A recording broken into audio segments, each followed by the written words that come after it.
Training is not just about imparting knowledge on your learners. We need results. Businesses want a return on their investment. What is the purpose of the training and how are you going to measure it?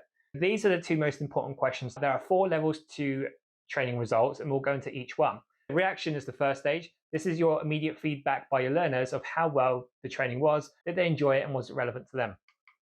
Level 2 is what the skills, knowledge and attitudes that your learners are going to be taken forward with them. Level 3 are the behaviors. Are they applying these to the job? Level 4 is the results due to the changes in knowledge, skills, and attitudes. Have they produced solid results and changes within the business? This needs to be measurable to determine the success of training. Most companies feel like a survey immediately after just rating how good the trainer was is an effective method, but sadly, this is just not the case.